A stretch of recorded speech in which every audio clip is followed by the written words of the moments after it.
Salve Maria, meu nome é Guilherme Martins e este é o canal Consecrácio. Neste vídeo você vai entender um pouco mais por que nós chamamos Nossa Senhora de Mãe de Deus.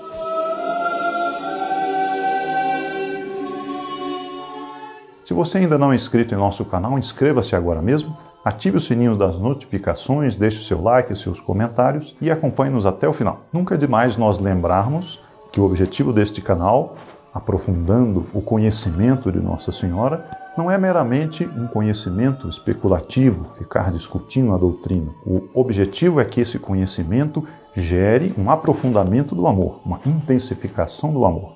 Senão será um conhecimento estéril, que quiçá até prejudicial, vai gerar em nós vaidade, etc. O objetivo é intensificar o amor, a nossa devoção a Nossa Senhora para assim servi-la melhor. Hoje vamos nos dedicar a entender um pouco mais sobre a maternidade divina. Essa grandeza que é a grandeza fundamental em Nossa Senhora. Até os santos dizem que é a razão de ser da própria existência dela. Pio IX, no decreto de proclamação do dogma da Imaculada Conceição, Inefabilis Deus, diz o seguinte: a origem de Maria e a encarnação da sabedoria divina foram decididas por um único e mesmo decreto. Quando Deus decidiu, Deus Nosso Senhor, em sua sabedoria, que iria se encarnar no gênero humano, tornar-se homem, fazer-se homem, ali já estava decidido que Nossa Senhora, aquela criatura a quem ele designava para tal, seria Mãe de Deus. Portanto, num só e mesmo decreto, conforme diz Pio IX, Deus decidiu a encarnação do Verbo e a maternidade divina. Portanto, a maternidade divina, de Nossa Senhora, explica tudo nela. Todos os privilégios de que ela foi agraciada estão em função dessa grandeza que é a maternidade divina. Tudo nela se explica em função da maternidade divina. Há uma frase do cardeal Newman, se não me engano, recentemente canonizado, que diz assim: a Virgem Maria é a guardiã da encarnação. Aquele mistério que se deu nela, com o consentimento dela, Deus a fez guardiã desse mistério. A maternidade divina, portanto, é, por assim dizer, a pedra de toque da própria ortodoxia cristológica, da própria verdade sobre Nosso Senhor Jesus Cristo. Todos os ensinamentos relativos à encarnação estão aí contidos como em seu núcleo, na maternidade divina. A correção, a ortodoxia nesse assunto garante a própria ortodoxia das nossas afirmações relacionadas à Santíssima Trindade. Veja como isso é profundo. Isso não sou eu que afirmo. Isso são os teólogos que se dedicam a estudar a Nossa Senhora. Eu tiro as minhas afirmações, especialmente de um livro de um padre marianista francês chamado Émile Neuber. Posso, inclusive, se houver interesse, posso deixar a indicação nos comentários. Você querendo, posso lhe dar maiores indicações sobre este livro. Já de início, precisamos afastar de nosso caminho uma noção completamente errônea do que seja a maternidade divina. Dizemos que Nossa Senhora é Mãe de Deus, não porque ela seja em si a mãe da divindade, como que uma deusa de um Olimpo qualquer. Não. Nossa Senhora é mãe de uma pessoa que é Deus, mas não mãe dessa pessoa enquanto Deus. Obviamente, Deus eterno não teve princípio, nunca terá fim, ele não podia ser gerado por uma mãe anterior a ele. Nossa Senhora é mãe dessa pessoa, Nosso Senhor Jesus Cristo, enquanto Deus. E aí tocamos uma verdade de fé, que é a união hipostática. Vamos nos alongar um pouco no entendimento do que seja a união hipostática. A teologia, como todas as ciências, tem um vocabulário próprio para definir realidades específicas. É assim, por exemplo, a transubstanciação. Nós cremos, a Sagrada Eucaristia, pão e vinho consagrados na missa, tornam-se corpo, sangue, alma e divindade de Nosso Senhor Jesus Cristo. Esse é o mistério da transubstanciação, a mudança de substância. Aquilo que vemos no altar após a consagração já não é pão e vinho. Nós vemos as aparências de pão e vinho, mas ali está Nosso Senhor Jesus Cristo verdadeiramente presente em corpo, sangue, alma e divindade, como nos ensina a nossa fé. Para entendermos a união hipostática, desde já também afastamos duas noções errôneas. Houve hereges ao longo da história que defenderam uma ou outra dessas noções errôneas. A primeira diz que Nosso Senhor Jesus Cristo foi uma habitação temporária da divindade, Com isso, Nossa Senhora seria a mãe de um homem comum, destinado a ser a habitação da divindade em algum momento de sua história. Primeira noção errada. Segunda noção errada, a humanidade de Nosso Senhor como sendo o templo da divindade. As duas naturezas teriam sempre agido em perfeita harmonia, mas não formariam uma só pessoa. Haveria ali apenas uma união chamada união moral. Maria, Nossa Senhora, sim, seria a mãe de Cristo, mas não seria mãe de Deus. Duas noções erradas contra as quais é preciso se precaver. Por quê? Porque elas são tentativas de explicação racional de um mistério. Prescindir do caráter de mistério, da encarnação de Nosso Senhor Jesus Cristo, prescindir do seu caráter de mistério, é necessariamente incorrer em ser uma afirmação falsa. Para entendermos um pouco mais isso que é a união hipostática ou união substancial, união pessoal entre a natureza divina e a natureza humana em Nosso Senhor Jesus Cristo, vamos recorrer a uma analogia. Fique claro desde já que é uma analogia, não é uma identidade. Vamos fazer uma analogia entre a união que existe em nós, seres humanos, entre o corpo, nosso corpo e a nossa alma. Como sabemos, a nossa alma é uma substância espiritual, portanto, não ocupa espaço, é imortal e independe das leis físicas e químicas. O homem pode dizer, eu penso, eu me sinto livre, e ele se refere aí à sua alma. Seus pensamentos, resoluções, sentimentos, tudo isso está relacionado à sua alma. E o corpo? O corpo tem a substância material, ocupa espaço, portanto, é regido pelas leis do mundo visível, destinado a se decompor. Enquanto a alma é uma substância simples, o corpo é uma substância composta e que, portanto, tende a se decompor. A alma não, uma substância simples. Se o homem diz, eu me alimento, eu caminho, ele diz isso com relação ao seu corpo. E aí há um mistério, como que elementos tão heterogêneos podem estar unidos a ponto de formarem um só ser. O homem, composto, como sabemos, de corpo e alma. Entretanto, a nossa consciência íntima não tem dúvidas, não deixa a menor dúvida quanto à realidade dessa união. Sabemos que somos pessoas únicas. Eu não digo, toda hora eu não fico dizendo, meu corpo fez isso, minha alma pensou isso, minha alma resolveu isso. Nós nos consideramos responsáveis tanto pelas ações do corpo, quanto pelos pensamentos, sentimentos e resoluções da nossa alma. Ora, em Nosso Senhor Jesus Cristo, a natureza humana e a natureza divina, ou melhor dizendo, por ordem de importância, a natureza divina e a natureza humana formam um só todo, uma única pessoa. Tanto assim que ele pôde dizer, como está em São João, antes que Abraão existisse, eu sou. Ele afirmou diante dos homens, na sua pessoa humana, o homem afirmava isso diante dos homens e ele afirmava, no fundo, eu sou Deus. Ele se definiu como Deus Nosso Senhor se manifestou a Abraão, eu sou. Antes que Abraão existisse, eu sou. Ele disse isso diante dos fariseus. A pessoa de Cristo é, portanto, divina. Lembre-se, natureza humana e natureza divina unidas numa só pessoa. Essa pessoa, portanto, é uma pessoa divina. Todas as suas ações tinham, portanto, um mérito infinito, por ser Deus, por ser Ele Deus. Eu posso dizer, Deus pregou. O Senhor ensinou o Sermão da Montanha, todas as lindíssimas palavras que conhecemos, que estão nos Evangelhos. Deus pregou, eu posso dizer isso. Deus sofreu, Deus padeceu por nós, Deus morreu, assim que Ele nos resgatou do pecado. Mas também eu posso dizer, Deus nasceu. Ora, a mulher de quem um ser nasce é sua mãe. Deus nasceu de Maria, logo Maria é mãe de Deus. Conclusão límpida. Mas alguém poderia objetar. Jesus recebeu de Maria apenas seu corpo, não a sua divindade. É verdade, como dissemos, Nossa Senhora não podia ter gerado a divindade. A divindade eterna, pré-existente a ela, ela não podia ter gerado a divindade. Mas nós também, nós só recebemos o corpo de nossos pais. Nossa mãe gera o nosso corpo. Ela não gera a nossa alma. Quem infunde a alma em nós, com a criação do corpo, é Deus diretamente. Entretanto, nossas mães são realmente nossas mães. Elas são mães, geraram o nosso corpo, mas são mães da nossa pessoa. Segunda objeção. Tá bem, como você disse, Nossa Senhora gerou o corpo, aquele corpo é Jesus Cristo, etc.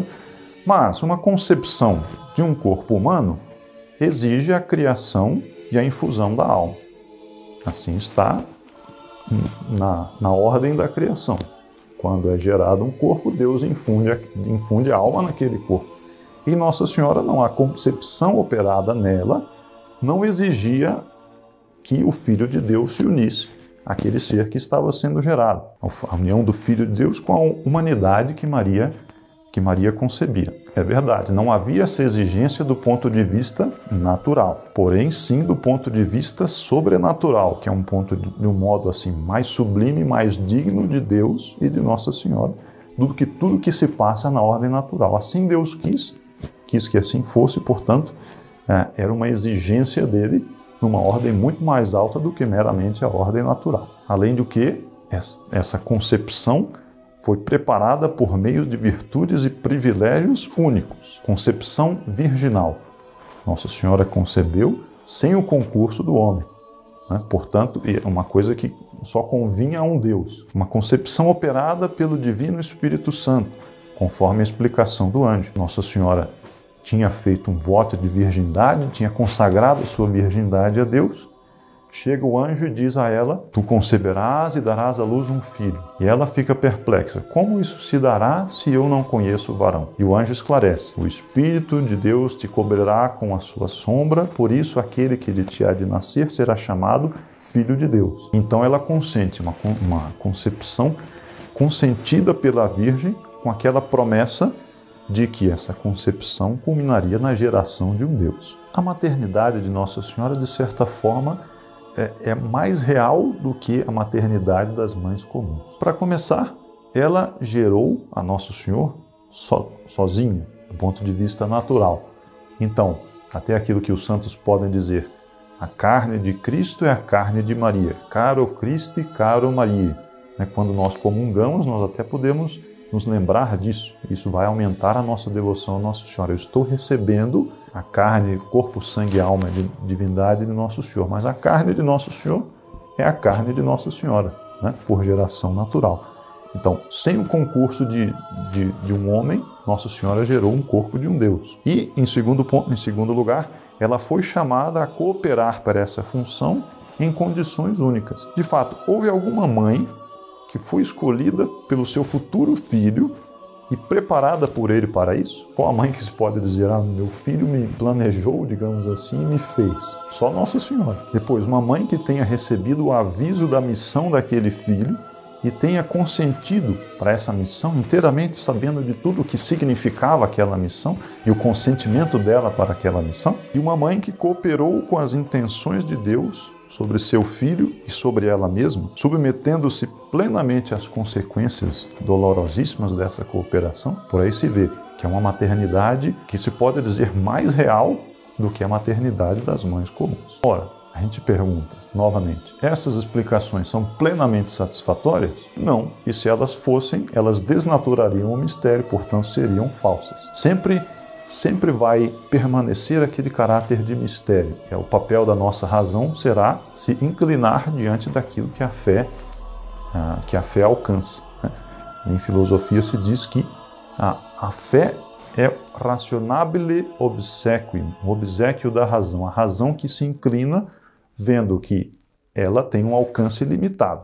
Depois daquilo até onde ela chega, ela se inclina e aquilo lá é a fé. Eu creio, não posso não compreender inteiramente, não vou atingir até os seus limites aquela verdade, mas eu creio. Essa é a nossa fé. Essa união hipostática que temos visto até agora, ela fundamenta então a maternidade divina. Nossa Senhora Mãe de uma pessoa que é ao mesmo tempo Deus e homem, portanto ela é Mãe de Deus. Mas também ela fundamenta mais duas verdades. Quais são? A redenção pela cruz, o mistério da redenção, um Deus que morre por nós. Adão e Eva pecaram, com isso transmitiram a nós a mancha do pecado original e todo o gênero humano ficou privado do céu, ficou privado da amizade de Deus. Para resolver isso, só mesmo um Deus que pagasse por nós. E como é que ele pagaria por nós? Como é que ele morreria por nós? Sendo ao mesmo tempo Deus e homem. Foi isso que Nosso Senhor fez por nós. Ele morreu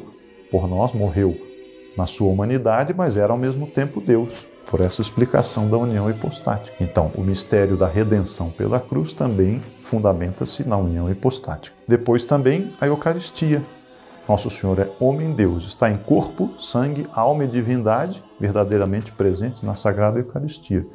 Quando nós recebemos a Sagrada Comunhão, nós nos unimos a Deus, porque Deus está ali presente. Em última análise, como nós já dissemos, é só a fé que pode obter de nós o consentimento para essas verdades, né? Para esses mistérios. Passemos agora a um outro aspecto da questão. Vejamos a maternidade divina como verdade revelada. Como que essa verdade foi sendo explicitada, proclamada pelos padres da Igreja e definida pela Santa Igreja. Aos primeiros cristãos havia duas verdades, evidentemente familiares. Eles sabiam, eles viam, Maria é mãe de Jesus. Isso era evidente para eles. Eles conheceram ou conheceram pessoas que os conheceram, davam testemunho disso. Maria é mãe de Jesus. Segundo, Jesus é homem e Deus. Ele era evidente também que ele era homem. E ele provou que era Deus. Como? Ele falou e agiu como só um Deus podia fazer. Ele se atribuía direitos que nenhuma outra criatura ousaria arrogar para si. Ele pregava e mandava com autoridade própria, em nome próprio. Perdoava os pecados por sua própria autoridade, fazia milagres com seu próprio poder, exprimia-se sobre suas relações com Deus, como fazendo com ele um ser único.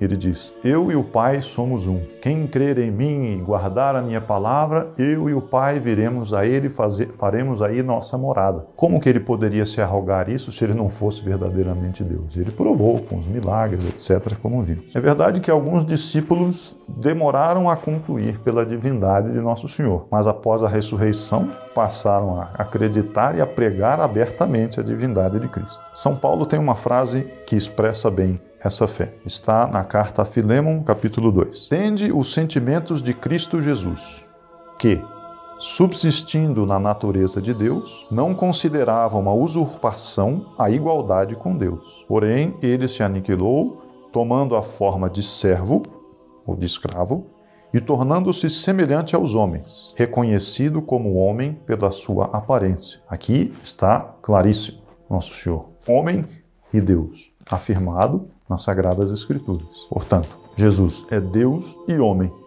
Maria é mãe de Jesus, logo é mãe de Deus. Essa divindade de Nosso Senhor Jesus Cristo é afirmada, ou pelo menos subentendida, em várias ocasiões em que se menciona sua mãe, né? A ligação nas Sagradas Escrituras, em momentos onde a mãe de Deus, a mãe de Jesus é mencionada, aí também a divindade de Jesus é paralelamente afirmada. Temos aqui quatro exemplos disso. Em São Lucas, quando São Lucas relata a anunciação do anjo. O anjo São Gabriel diz, aquele que nascerá de ti será chamado Filho de Deus. É evidente que Nossa Senhora tomou essa expressão em seu sentido literal, pois só um Deus podia nascer nela, respeitando a virgindade. Aquilo seria um milagre de primeira grandeza só atribuído a que o próprio Deus estava sendo ou se encarnaria nela. Depois, também em São Lucas, quando Nossa Senhora vai visitar a Santa Isabel. Santa Isabel diz, depois de receber a saudação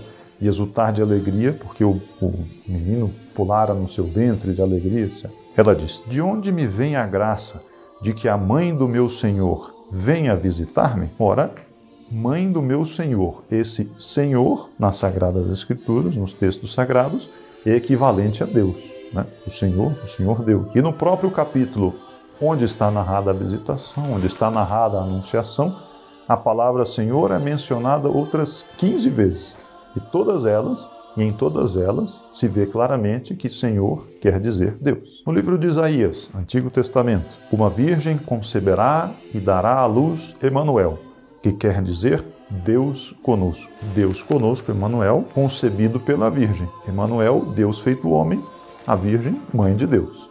Conclusão límpida. E o quarto exemplo temos em São Paulo, na carta aos Gálatas. Diz ele, quando se chegou à plenitude dos tempos, Deus enviou seu Filho, concebido da mulher. Não há outra conclusão possível senão que essa mulher é, portanto, mãe do Filho de Deus, mãe de Deus. Qual foi o trabalho, então, da tradição a partir dessa verdade revelada nas Escrituras? Qual foi o trabalho da tradição? Não foi propriamente uma explicitação do conceito da maternidade divina, mas foi colocá-lo em relevo. Por exemplo, Santo Inácio de Antioquia no início do século II. Ele afirmava em uma de suas epístolas: nosso Deus, Jesus Cristo, foi transportado ao seio de Maria. Ele já simplificou, já disse: nosso Deus, Jesus Cristo, foi transportado ao seio de Maria. Deus, feito homem, no seio da Virgem, a Virgem, mãe de Deus. Tertuliano,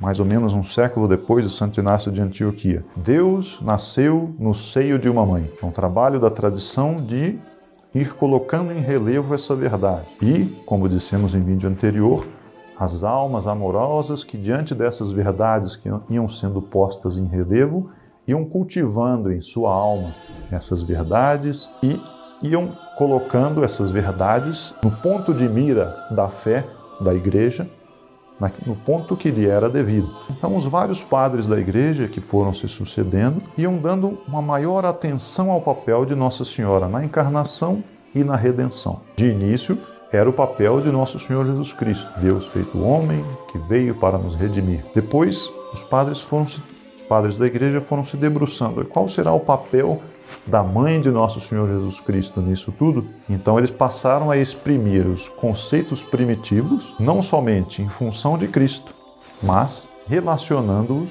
diretamente com a Virgem. Então, Santo Irineu, São Justino, Tertuliano, que já mencionamos, etc, etc, etc. Isso foi caminhando até que, por fim, no Concílio de Éfeso, houve a definição, e aí veio o termo Theotokos, Mãe de Deus. No ano de 431, depois de Cristo, evidentemente, um concílio foi convocado para resolver os problemas levantados por Nestório. Já disse em vídeo anterior também que era um bispo que defendia uma daquelas noções errôneas que vimos agora no início desse vídeo. Ele dizia que Nosso Senhor Jesus Cristo o homem não fazia uma só pessoa com Deus. Ele era um homem sobre quem pousou a divindade, ou que colaborou com a divindade em certo período da vida. Portanto, com isso, Nossa Senhora não seria mãe de Deus, mas apenas mãe de Cristo. E, conforme disse também em vídeo passado, os fiéis se indignaram com aquilo. Como pode ser? Nós veneramos a Maria Santíssima como mãe de Deus. De onde vem esse homem para dizer que ela não é mãe de Deus? A nossa fé nos ensina isso, nós cremos isso, sentimos isso, Nossa Senhora se mostra a nós, se mostra a nossa piedade assim. Quem é ele para dizer o contrário? E esse ardor, esse entusiasmo do povo fiel influenciou bastante para que o concílio viesse por fim a definir: se alguém não aceitar que Emanuel é verdadeiramente Deus e que por este motivo a Santa Virgem é mãe de Deus, pois ela deu à luz, segundo a carne, o Verbo de Deus feito carne, conforme está escrito que o Verbo se fez carne, São Lucas, seja ele anátema. Então, quem não aceitar que Nosso Senhor Jesus Cristo é verdadeiramente Deus e verdadeiramente homem, nascido de uma mulher que é a mãe de Deus, esse seja anátema. Então, aquela definição foi favorecida pelo entusiasmo, pelo ardor dos fiéis, e ao mesmo tempo ela deu um novo impulso à piedade, que colocou aquela verdade no lugar que era devido, descortinando então novos horizontes para a Mariologia daí para frente na história. Vimos até aqui então, aprofundamos um pouco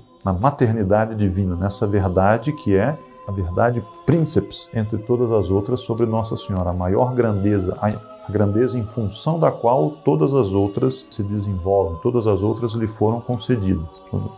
Ela é a ornada de todas essas outras grandezas em função da maternidade divina. Vimos o papel da verdade da união hipostática para a definição de Nossa Senhora como sendo mãe de Deus, mãe de uma pessoa que é Deus, mas não mãe da divindade. Vimos o papel da tradição, como a maternidade divina como verdade revelada, pontos da Sagrada Escritura que nos deixam entrever a verdade da maternidade divina, e o trabalho da tradição na explicitação, ou em pôr em relevo essa verdade. Com um assunto muito denso, nós ficamos por aqui neste vídeo e eu convido todos os que assistirem a deixarem aqui seus comentários, as suas dúvidas, as suas eventuais objeções.